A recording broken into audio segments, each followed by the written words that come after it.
আসসালামু আলাইকুম। আজকে আমরা পরিমিতি 16.4-এর প্রয়োজনীয় সূত্রাবলীগুলো দেখব। তো আমাদের এখানে ঘনবস্তুর মধ্যে মূলত অনুশীলনী 16.4-এর মধ্যে ঘনবস্তু নিয়ে আলোচনা করেছে। তো ঘনবস্তু এখানে 3 রকমের আলোচনা করেছে। একটা হচ্ছে আয়তাকার ঘনবস্তু, আরেকটা হচ্ছে গণক আকৃতি, আরেকটা হচ্ছে আপনার বেলন আকৃতি। তো আয়তাকার ঘনবস্তুর মধ্যে এখানে আছে, যদি একটি আয়তক্ষেত্রের ঘনবস্তু হয়, এই আয়তাকার ঘনবস্তুটি হতে পারে আপনার বই বা আপনার বইটা হতে পারে আয়তাকার ঘনবস্তু। দেখেন, এই আয়তাকার ঘনবস্তুর মধ্যে 6টা তল আছে। এটা একটা তল, এর বিপরীত আর একটা তল আছে, 2টা তল। এই একটা তল, এর বিপরীত আর একটা তল আছে, এটি 4টি তল হলো। এরপরে এই একটা তল, এর বিপরীত আর একটা তল, এটা, তাহলে মোট 6টা তল। তাহলে একটা ঘনবস্তুর মধ্যে 6টা তল আছে। তো এখন আমরা যদি এই ঘনবস্তুর যদি দৈর্ঘ্য হিসাব করি, দৈর্ঘ্য এ ধরি বা প্রস্থ বি ধরি ও উচ্চতাকে এস ধরি, তাহলে আয়তাকার ঘনবস্তুর কর্ণ হবে root over A square plus B square plus C square. তারপরে 2 নাম্বার হচ্ছে, তো আয়তাকার ঘনবস্তুর মধ্যে 3টা সূত্র আছে। 1 নাম্বার যদি কর্ণ হয়, 2 নাম্বার হচ্ছে আয়তাকার ঘনবস্তুর সমগ্র তলের ক্ষেত্রফল। আয়তাকার ঘনবস্তুর সমগ্র তলের ক্ষেত্রফলটা হচ্ছে 2 into A B plus B C plus C A. B হচ্ছে বাহু, এ একটা বাহু, বি একটা বাহু, বি আর সি একটি বাহু, তাহলে A B plus B C plus C A. তারপর আয়তাকার ঘনবস্তুর আয়তন হবে দৈর্ঘ্য গুণ প্রস্থ গুণ উচ্চতা, অর্থাৎ এ বি সি। আরেকটা আছে গণক। গণকটা আমরা এখানে একটি বর্গ আকৃতির করে আঁকলাম। তো বর্গ আকৃতির মধ্যে আপনার, তাহলে বর্গ আকৃতি মানে 6টা তল সবগুলো সমান হবে। গণকটা এটা হতে পারে যে এটা একটা বর্গ আকৃতির বাক্স। এখানে যে প্রত্যেকটা বাহু সমান, প্রত্যেকটা বাহু সমান হবে। এখানে 6টি তল, তো এখানে প্রত্যেকটা বাহু সমান হবে। 6টি তলের মধ্যে প্রত্যেকটা বাহু সমান হবে। তাহলে প্রত্যেকটা বাহু সমান হলে আমরা এখানে একটি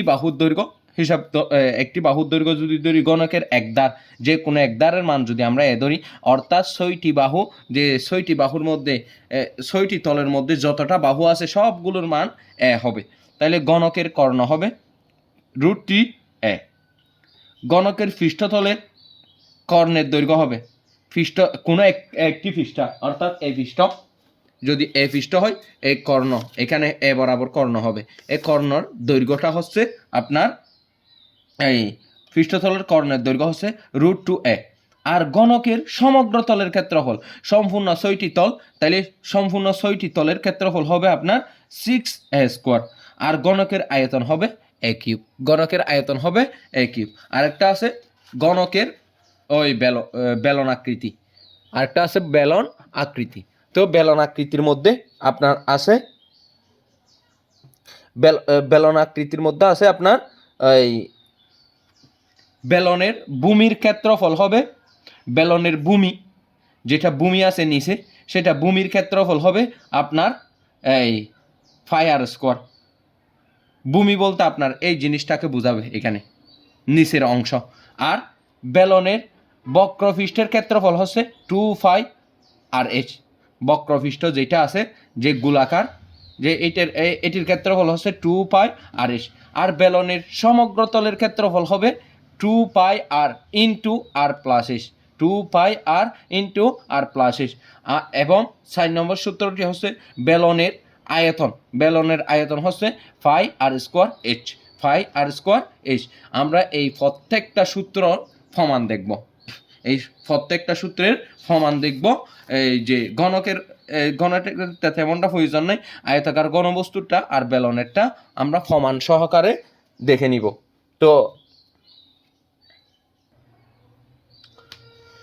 তো এখন আমরা আয়তাকার ঘনবস্তুর সূত্রের প্রমাণ। যে ঘনবস্তুটা হয়েছে আয়তাকার ঘনবস্তু, এই সূত্রগুলো আমরা প্রমাণ সহকারে দেখে নিব। আয়তাকার ঘনবস্তুর সূত্রগুলো আমরা প্রমাণ সহকারে দেখে নিব। তো এখন এটা প্রমাণ করার আগে আমাদেরকে একটা আয়তাকার ঘনবস্তু এঁকে নিতে হবে। আয়তাকার ঘনবস্তু এঁকে নিতে হবে। আমি একটা আয়তাকার ঘনবস্তু আঁকতেছি। অনেকে এই আয়তাকার ঘনবস্তু আঁকা নিয়ে অনেক সমস্যায় পড়ে যায়। তো আমি একটা আয়তাকার ঘনবস্তু আঁকলাম, আপনাদের সামনে একটা আয়তাকার ঘনবস্তু আঁকলাম। যেহেতু আমি স্কেল ছাড়া হাতে আঁকতেছি, একটু বিস্তৃত হতে পারে, তারপরে আঁকার চেষ্টা করব।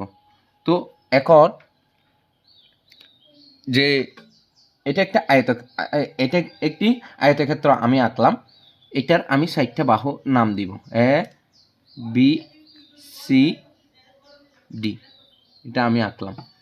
এখন আমি এটার উপরে ঠিক উপরে আরেকটি বাহু আমি আঁকবো, আরেকটি আয়তক্ষেত্র আমি আঁকবো, আরেকটি আয়তক্ষেত্র। এমনভাবে আঁকতে হবে সেই আয়তক্ষেত্রটি প্রত্যেকটা বাহু যেন ওই যেটার বিপরীতে আমরা আঁকতেছি সেটার সমান হয়। অর্থাৎ এখান থেকে আমরা যতটুকু জায়গা খালি রেখেছি এখান থেকে ততটুকু জায়গা খালি হতে হবে, এখান থেকে যতটুকু এই নিচ থেকে ততটুকু জায়গা খালি রাখতে হবে। তো আমরা এখন আরেকটা অপর একটি আয়তক্ষেত্র আঁকলাম। এখন অপর একটি আয়তক্ষেত্র আঁকলেই এখন আমি যে সেই আয়তক্ষেত্রটা এটার সাথে যোগ করে দিবে একেবারে। যোগ করে দিলে এই নিয়মে হয়, এটা যোগ করে দিলাম, এখান থেকে আমি যোগ করে দিলাম।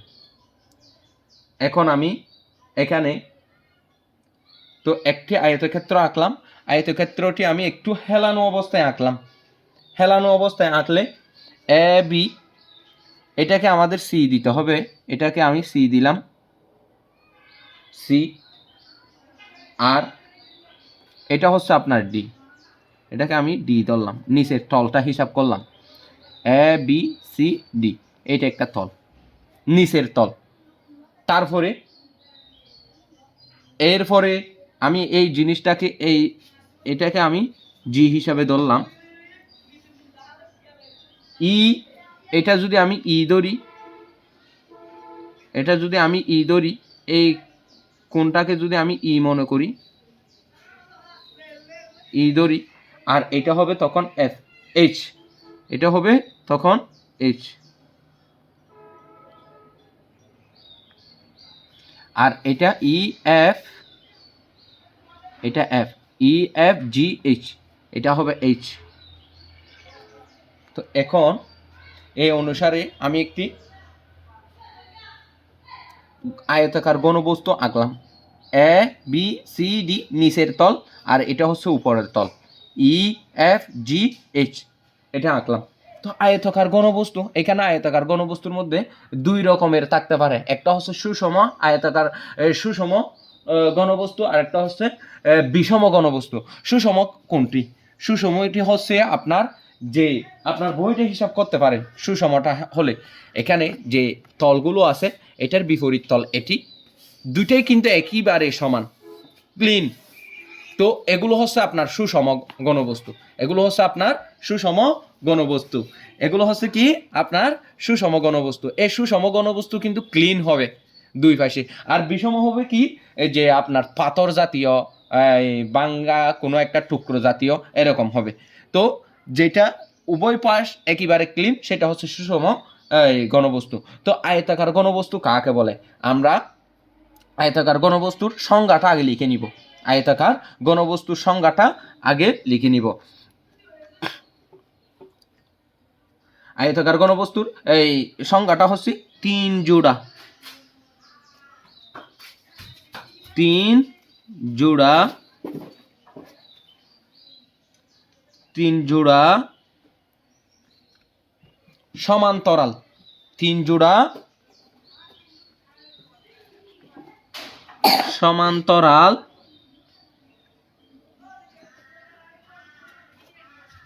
তিন জোড়া সমান্তরাল আয়তাকার সমতল।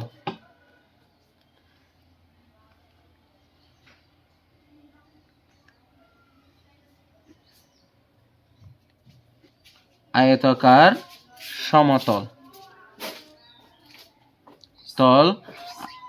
সমতল বা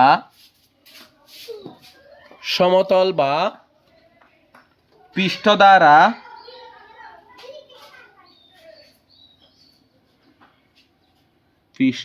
দ্বারা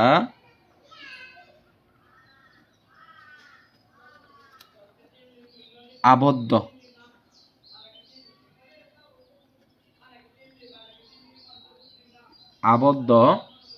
ঘনবস্তুকে আয়তাকার ঘনবস্তু বলে।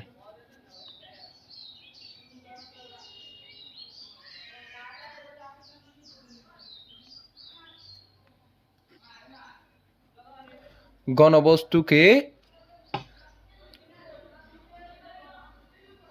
আয়তাকার ঘনবস্তু বলে।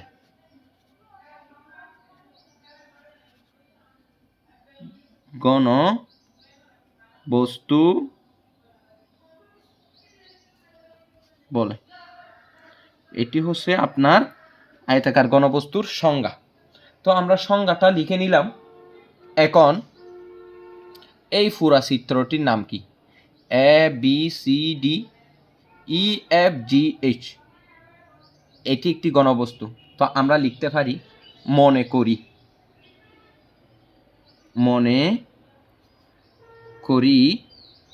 তার আগে আমরা এটা একটু বসে, তিন জোড়া সমান্তরাল আয়তাকার সমতল বা পৃষ্ঠ দ্বারা আবদ্ধ, তিন জোড়া সমান্তরাল। খেয়াল করেন আপনারা, তিন জোড়া সমান্তরাল বলেছে। এখানে এক জোড়া, যে এটা এই তলটা যদি আমরা হিসাব করি, এখানে একটা বাহু, এখানে একটা বাহু, দুইটা বাহু, অর্থাৎ এক জোড়া। এটার বিপরীত হচ্ছে এটির বিপরীত হচ্ছে এটি, যে এটি এখানে একটা জোড়া, এই এক দাঁড় দুই দাঁড়, তাইলে এক জোড়া, মোট দুই জোড়া পাইলাম।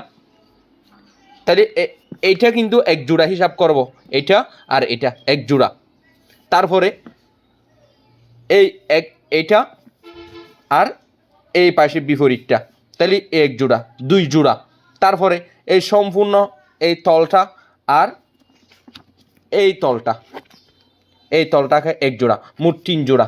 তাহলে তিন জোড়া সমান্তরাল আয়তাকার সমতল। তাহলে সমতল এইটা, এগুলোকে সমতল বলবো আর কি, আয়তাকার। এগুলো এক একটা আয়তাকার। সমতল বা পৃষ্ঠ দ্বারা আবদ্ধ ঘনবস্তুকে আয়তাকার ঘনবস্তু বলা। অর্থাৎ যেখানে দৈর্ঘ্য, প্রস্থ, উচ্চতা তিনটাই থাকবে, যে এইখানে 6টা তল, তাইলে 6টা তলের মধ্যে তিন জোড়া আবদ্ধ এটি। তাহলে মনে করি আমি এখানে এ বি সি ডি,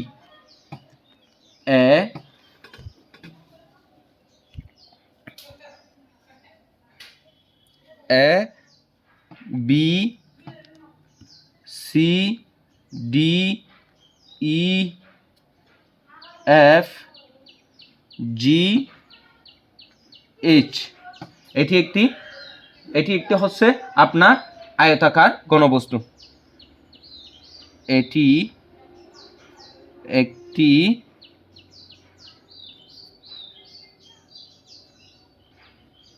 আয়তাকার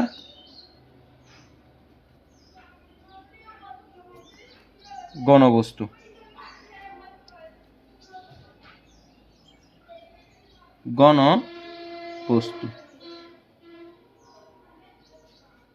তাহলে এটি একটি আয়তাকার ঘনবস্তু।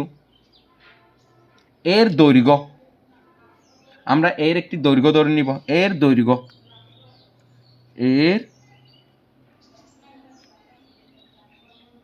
দৈর্ঘ্য, তো আমি এই এর দৈর্ঘ্য, এইটাকে এ বি যেটা আছে সেটাকে আমি যদি এ দিই, অর্থাৎ এ বি এটা দৈর্ঘ্য হলে তার মানে ডিসিও দৈর্ঘ্য হবে।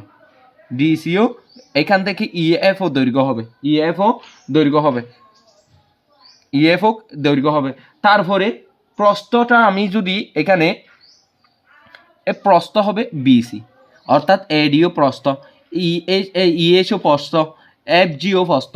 তার মানে প্রস্থকে আমি বি হিসেবে ধরলাম, প্রস্থ দিলাম।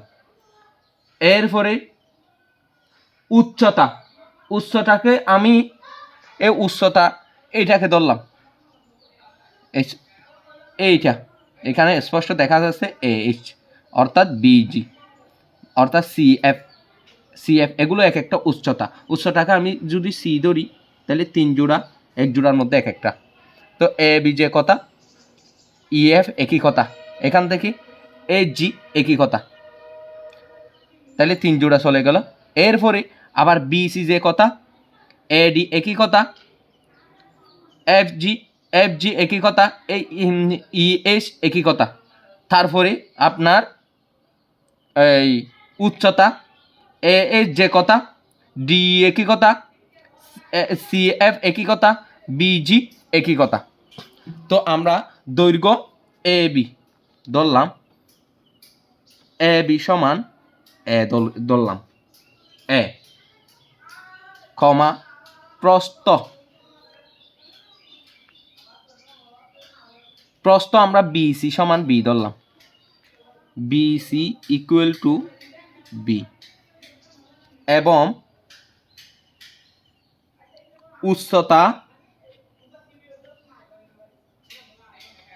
উচ্চতা আমরা এইচ সমান সি ধরলাম, উচ্চতা ধরলাম সি। এখন আমরা এখান থেকে প্রত্যেকটা বাহু থেকে এই প্রত্যেকটা তলের মধ্যে কর্ণ নির্ণয় করব। একের মধ্যে আমরা এটা 1 দিয়ে করতে পারি, 1 কর্ণ নির্ণয়, কর্ণ নির্ণয়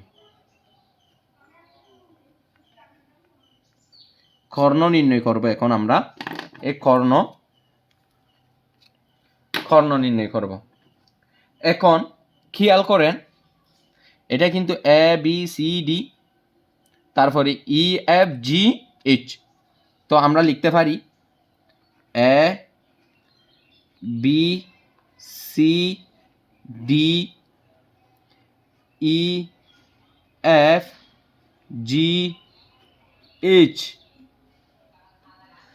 আয়তাকার ঘনবস্তু কর্ণ, আয়তাকার ঘনবস্তুর কর্ণ,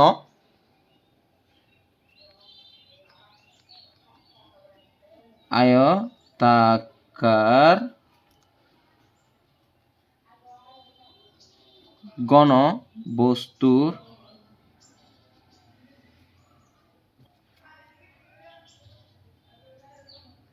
কর্ণ, আমরা একটা এখানে কর্ণ এঁকে নিব। তো কর্ণ মানি আমরা মাঝামাঝি স্থানকে আড়াআড়ি যেটা, আমরা এখানে কর্ণ হবে এফ, এফ এঁকে নিলাম, লাল রেখা নিয়ে আমরা এঁকে নিলাম কর্ণ। এফ একটা আছে আপনার, এটা ফুরাটার কর্ণ কিন্তু এফ, কর্ণ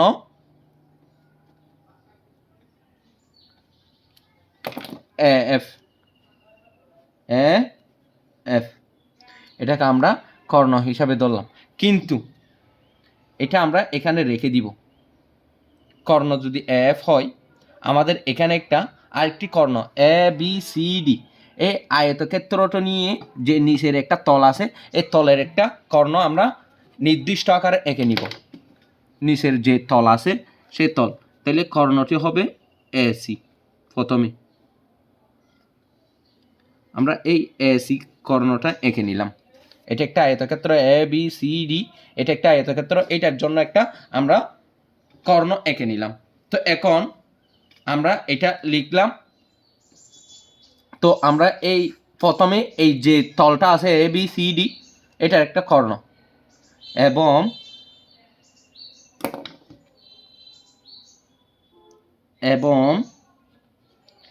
এ বি সি ডি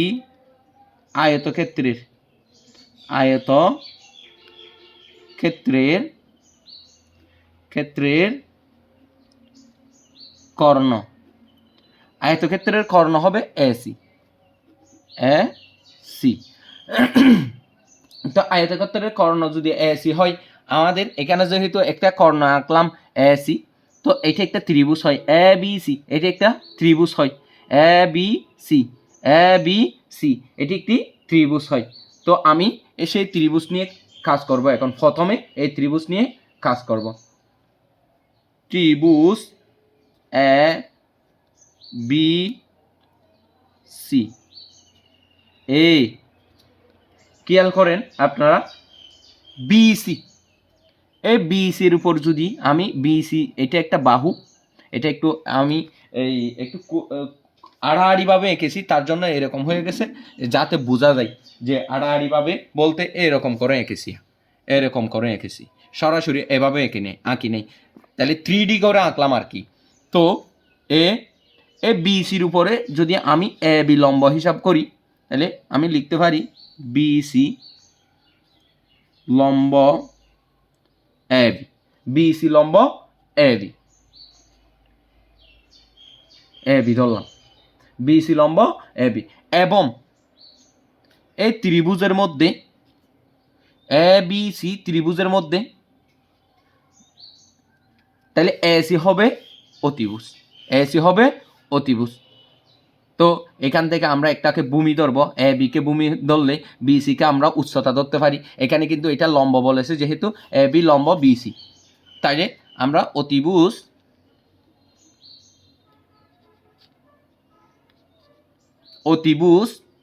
এসি, অতিভুজ কিন্তু আমরা এসি হিসাব করলাম, অতিভুজ ধরলাম আমরা এসি। যদি আমরা এসিকে অতিভুজ ধরি তাহলে ভূমি এ বি লম্ব হবে বিসি। তো এখন আমরা পিথাগোরাসের উপপাদ্য, এ বি সি ত্রিভুজে পিথাগোরাসের উপপাদ্য অনুসারে ত্রিভুজ এ বি সি এ পিথাগোরাসের উপপাদ্য।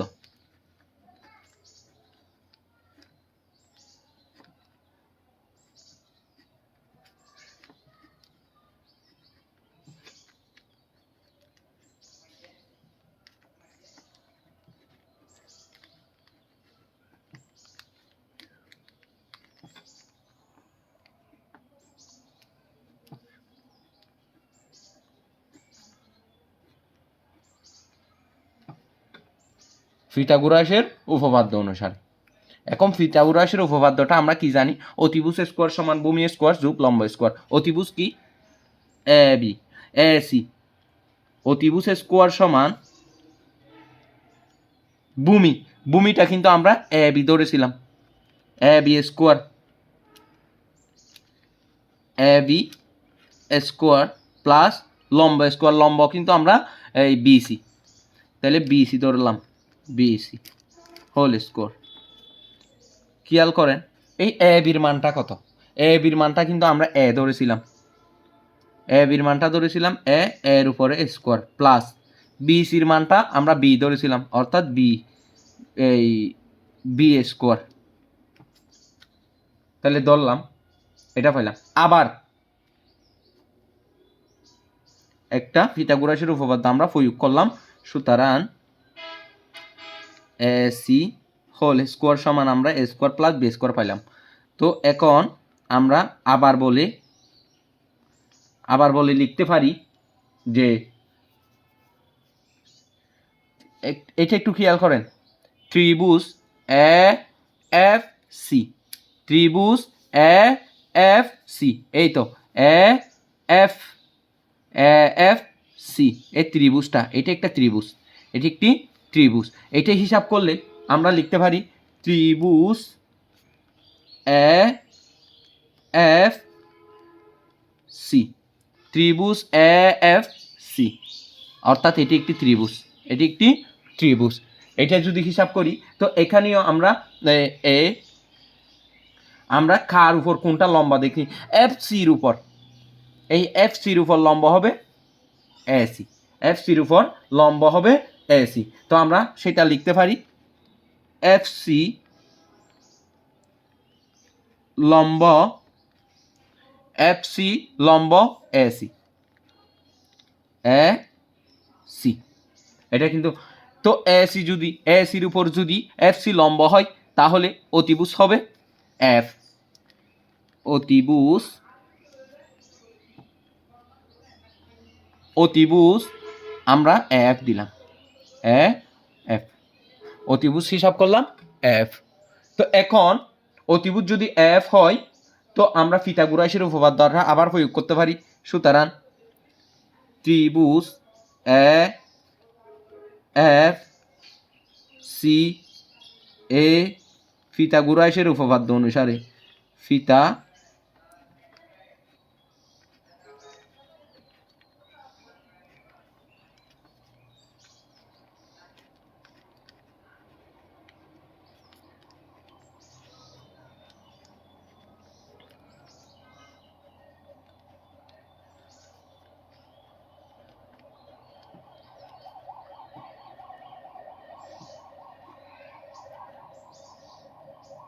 পিথাগোরাসের উপপাদ্য অনুসারে। এখন পিথাগোরাসের উপপাদ্যটা আমরা কি জানি? অতিভুজ স্কোয়ার সমান ভূমি স্কোয়ার। অতিভুজ কি ধরলাম? অতিভুজ ধরলাম এফ, অর্থাৎ এফ হোল স্কোয়ার সমান, তাহলে ভূমিটা কোনটা হবে? ভূমিটা হবে এই যে AC square, AC whole square plus লম্বটা হবে সিএফ হোল স্কোয়ার। এখন আমরা এখান থেকে মানগুলো বসাই দিব। এই মানগুলো যদি আমি বসাই দিই, এই এসির মানটা আমরা কত পাইছিলাম? এসি হোল স্কোয়ার সমান এ স্কোয়ার প্লাস বি স্কোয়ার পাইছিলাম। তো আমি এসি হোল স্কোয়ারের জায়গায় এ স্কোয়ার প্লাস বি স্কোয়ার লিখে দিব, এ স্কোয়ার প্লাস বি স্কোয়ার লিখে দিলাম, প্লাস এসে সিএফ এর মানটা কত?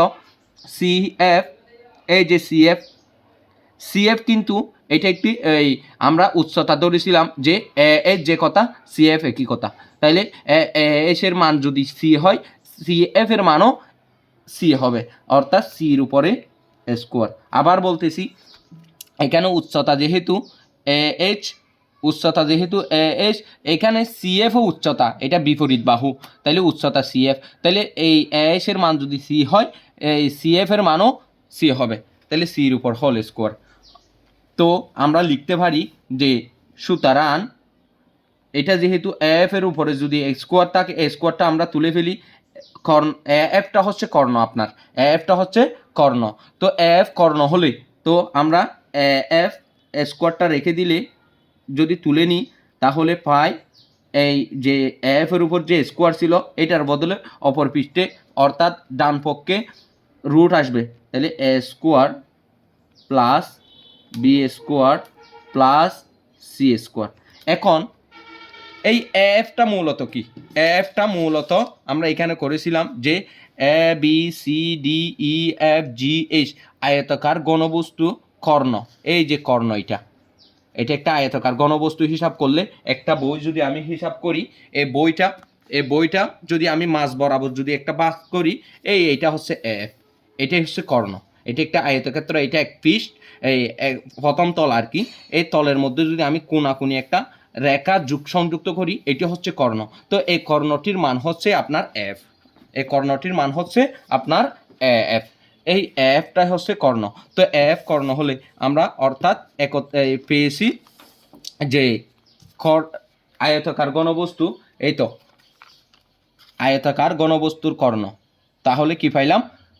Root A square plus B square plus C square. তো আমরা এখন লিখতে পারি, সুতরাং এফ যেহেতু কর্ণ, সুতরাং আয়তাকার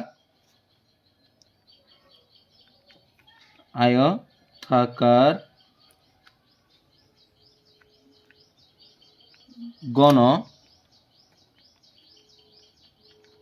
বস্তুর কর্ণ equal to root over A square plus B square plus C square. এটি আমরা আয়তাকার ঘনবস্তুর কর্ণ পাইলাম। এখন আয়তাকার ঘনবস্তুর কর্ণর পরে আমরা বলেছিলাম যে গণকের জন্য কোনো লাগবে না, তারপরে আয়তাকার ঘনবস্তুর প্রমাণটা আমরা পাইলাম। এরপরে আছে আয়তাকার ঘনবস্তুর সমগ্র তলের ক্ষেত্রফল, আয়তাকার ঘনবস্তুর সমগ্র তলের ক্ষেত্রফল। তো সেটা আমরা দুই নং হিসাবে লিখতে পারি যে সমগ্র তলের ক্ষেত্রফল নির্ণয়, সমগ্র তলের ক্ষেত্রফল নির্ণয়। এটা আমরা 2 নং হিসেবে লিখতে পারি।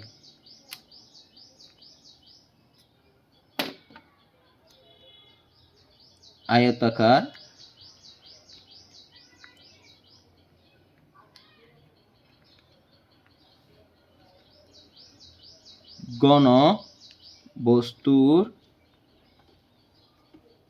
ঘনবস্তুর সমগ্রতলের ক্ষেত্রফল নির্ণয়। সমগ্র তলের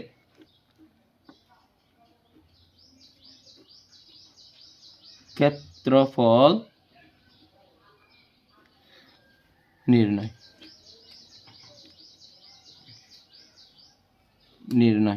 এখন এটা আমরা এই আয়তাকার ঘনবস্তুর সমগ্র তলের ক্ষেত্রফলটা নির্ণয় করব এই চিত্র থেকে।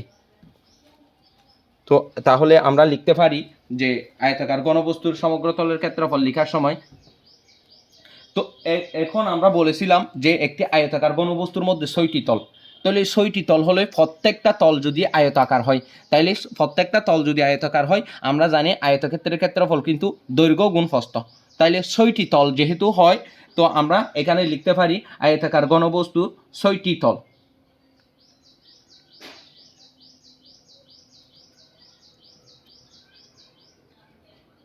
আয়তাকার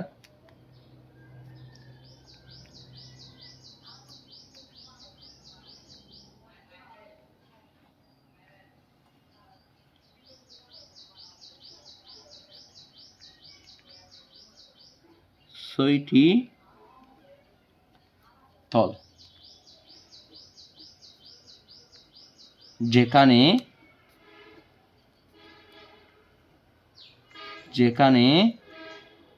বিপরীত তলগুলো পরস্পর সমান। বিপরীত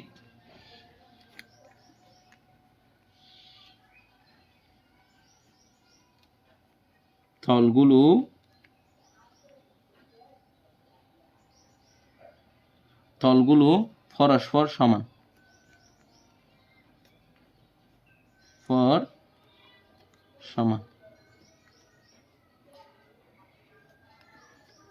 তো পরস্পর সমান যে এটার বিপরীত তল কিন্তু এই পাশ, তাহলে দুইটা তল কিন্তু সমান, আর এটার বিপরীত তল হচ্ছে এই এই এই তল, তাহলে দুইটাই কিন্তু সমান হবে, এই পাশ যত এই পাশও তত, আর এইটার বিপরীত তল হচ্ছে এই পাশ, তাইলে এই দুইটাইও কিন্তু সমান। তাইলে আমরা সমান সমানগুলো এইটার সমান যেহেতু নিচের তল, তাইলে এই দুইটা মিলে একটা ধরতে পারি, আর এই তল মানি এই তল যেহেতু সমান, তাইলে এই দুইটা তল আমরা সমান ধরতে পারি এখানে, আর এই তল মানি এই দুইটা তলও সমান ধরতে পারি, তাইলে অর্থাৎ 3 জোড়া তল সমান।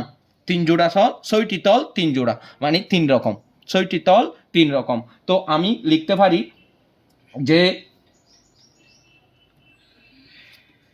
পারি আয়তাকার ঘনবস্তুর সমগ্র তলের ক্ষেত্রফল। আয়তাকার ঘনবস্তুর সমগ্র তলের ক্ষেত্রফল এখন লিখতে পারি, সুতরাং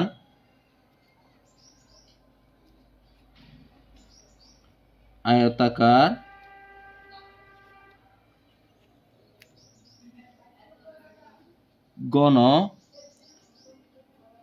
ঘনবস্তুর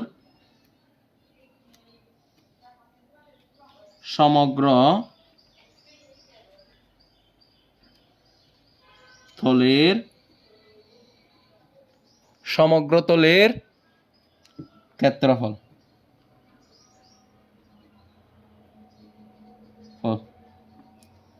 ইকুয়াল টু, আমি সমান দিয়ে এইখানে যেহেতু যথাযথ জায়গা নাই, তো আমি এইখানে সমানটা এখানে দিব। তো দুইটা তল যদি আপনার সমান হয়, যে আয়তাকার ঘনবস্তুর মধ্যে 6টা তল কিন্তু 3 রকম, তাহলে দুইটা তল যেহেতু সমান হয়, দুইটা তল মিলে যেহেতু একটা হয়, আমি একটা একটা আগে লিখে দিব, যেহেতু দুইটা তল একত্রে সমান। তো প্রথমে এটা একটু খেয়াল করেন, এ বি সি ডি এটি একটি তল, এ বি সি ডি এটি একটি তল, এইটার হুবহু সমান তল হচ্ছে আপনার ই এফ জি এইচ, এইটার হুবহু তল, তাইলে এই দুইটা মিলে আমি একটি তল হিসাব করতে পারি। তো আমি লিখতে পারি 2 into A B C D এর ক্ষেত্রফল, এ বি সি ডি এর ক্ষেত্রফল, এর ক্ষেত্রফল যোগ, এরপরে আপনারা আছে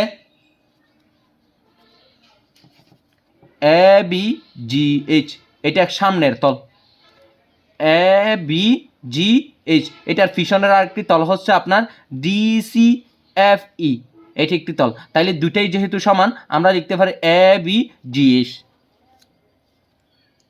এ বি জি এইচ এর ক্ষেত্রফল, এর ক্ষেত্রফল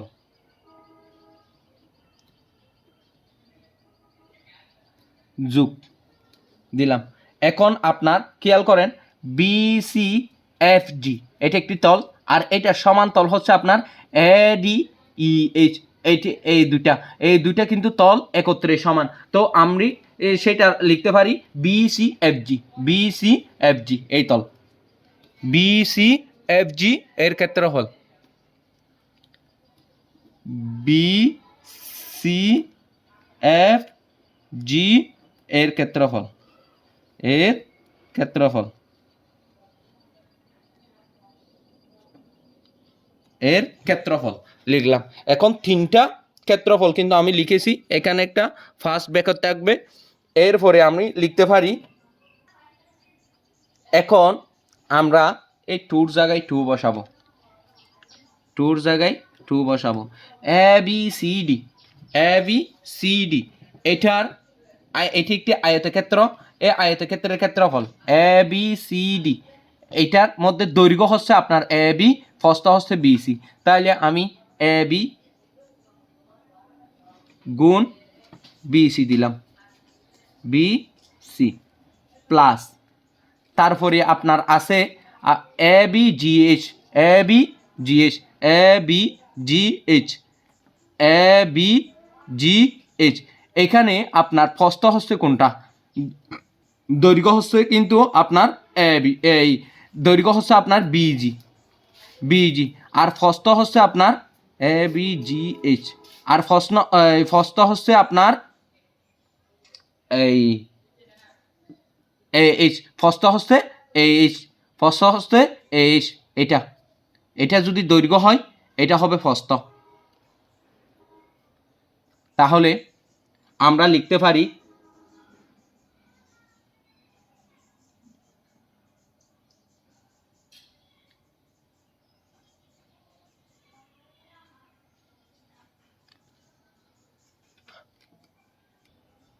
তো এখন দৈর্ঘ্য আমরা এ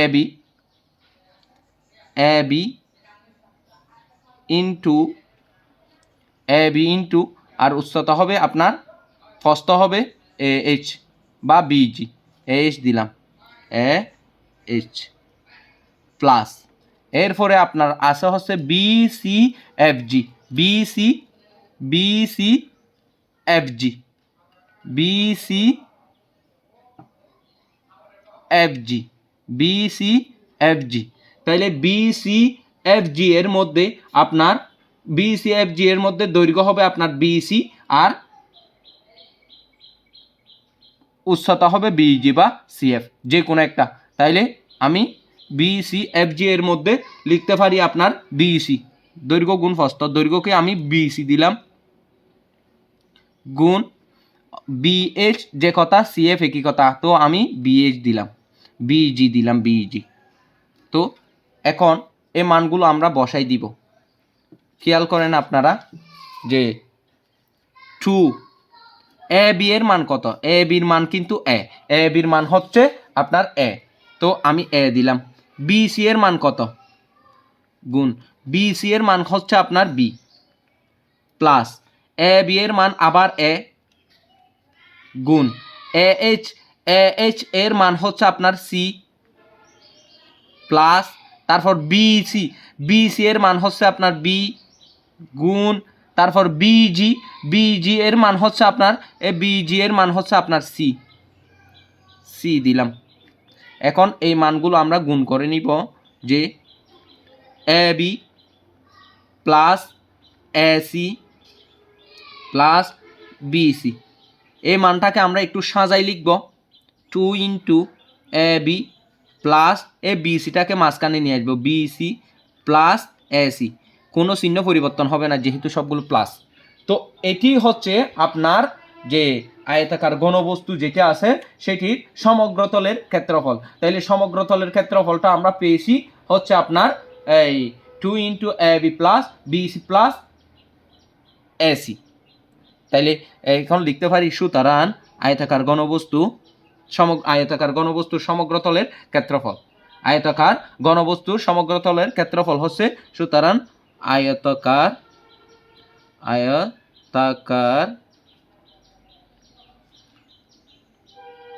ঘনবস্তুর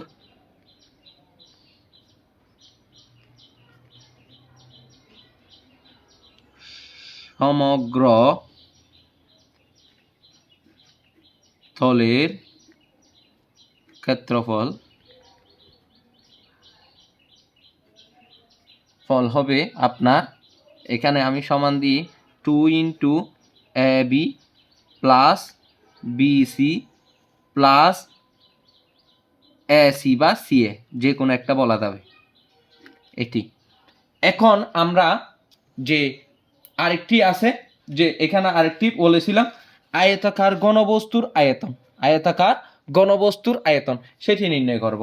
আয়তাকার ঘনবস্তুর আয়তন একদম সহজ, আপনার 3 নাম্বারে, এটি হচ্ছে আপনার 3 নাম্বারে, এটি হচ্ছে 3 নাম্বারে, 3 নাম্বার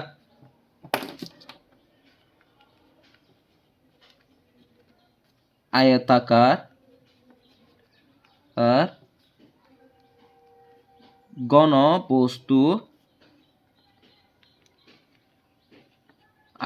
ঘনবস্তুর আয়তন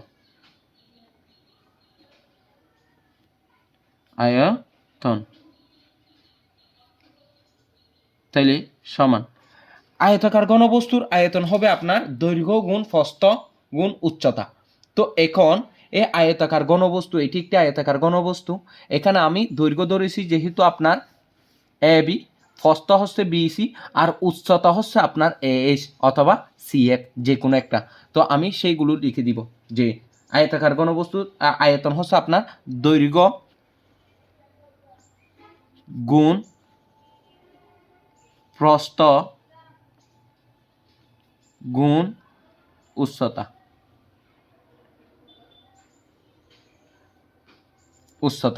তো এখন এই দৈর্ঘ্যটাকে আমরা এ বি ধরব, এ বি গুণ প্রস্থকে আমরা বিসি ধরব, বিসি গুণ উচ্চতা হচ্ছে আপনার এএস অথবা সিএফ, যে কোনো একটা ধরতে পারি, আমরা এএস দিলাম। এখন এগুলোর এক একটা মান আছে, এ বির মান হচ্ছে এ ইন্টু বিসির মান হচ্ছে বি ইন্টু এএস এর মান হচ্ছে আপনার সি। তো এখন এই সবগুলো মান যদি আমরা একত্রে গুণ করে দিই, এ বি সি বর্গ ঘন একক। ধন্যবাদ।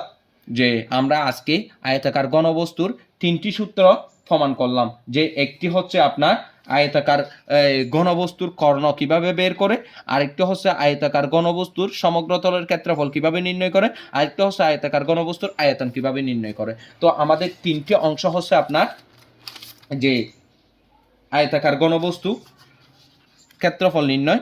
প্রথম অংশটি হচ্ছে আপনার এই জিনিসটা